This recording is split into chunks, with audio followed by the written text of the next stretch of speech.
Hello, it's Pandy from Pandyman Entertainment, and today we'll be looking at the cardiac arrest mission from Threat Level Emergency Response. Now, we have yet to actually release the publication for this, however, we'll be doing this now for an incident report, and we'll be performing it as if there is a reenactment of this situation, with a member of the public at a bus stop having CPR and a community first responder coming along to, perform life-saving treatment and get them ready for transport back to the hospital.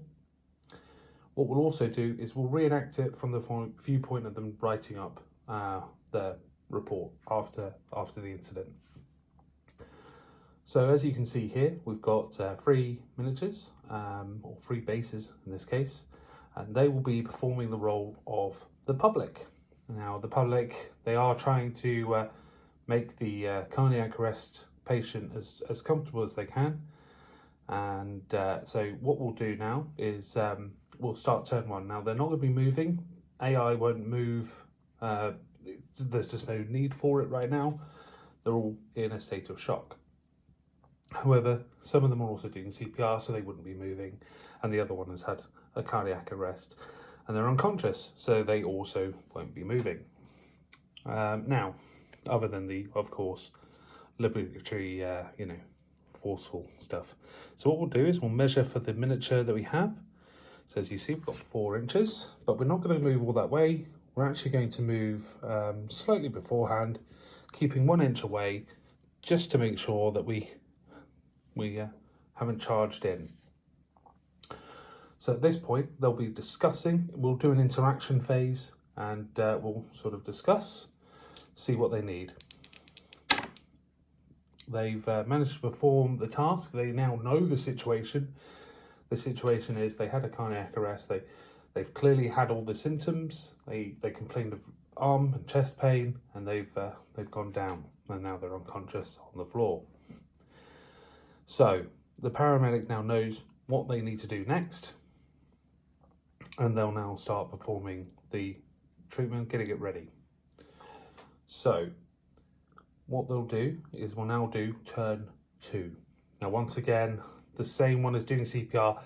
Technically, a sort of turn would be about 6 seconds, but to discuss, you don't need much time to say what's happened, and so for that we've allowed a little bit more time.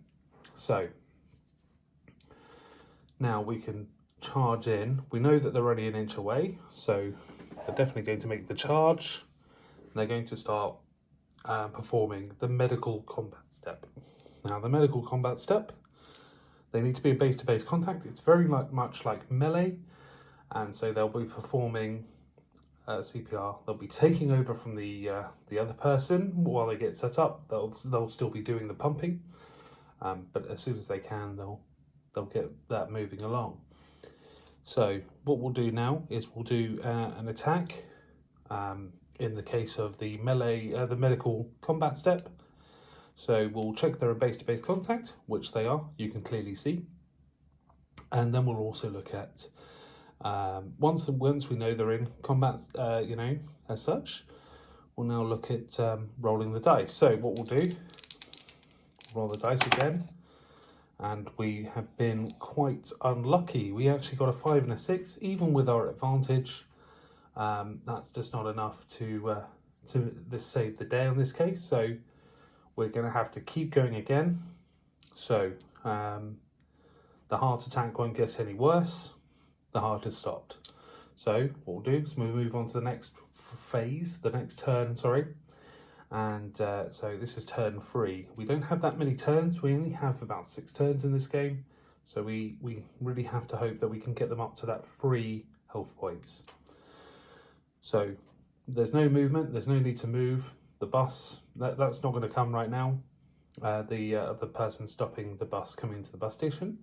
So what we'll do is we will roll again. We'll go straight into melee on the medical combat step. So we'll roll again. Oh, this time we did really well. We actually got a double 1. And with the double 1, that means that they automatically get 1 health point back. And then they'll also work out the other damage.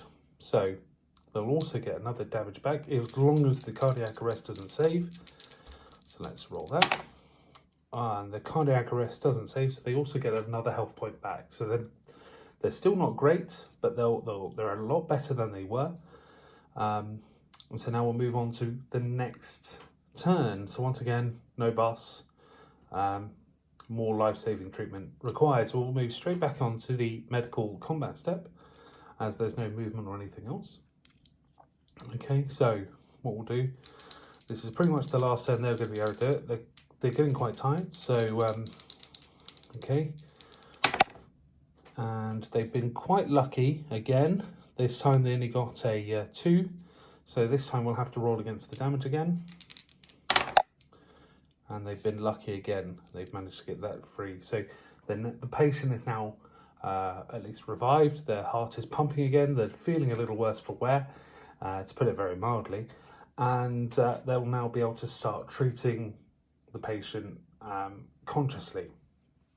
They'll also manage to get them, the ambulance has now arrived. They've luckily not needed to use any additional equipment, such as a Lucas or something like that, where they would have a constant CPR sort of system.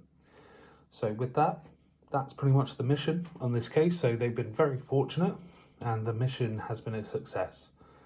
And now the paramedics can take over and take the patient to hospital and get the further treatment than that person might require. Any other questions, put them in the comments. Don't forget to like and subscribe, and we'll see you all soon on the next mission.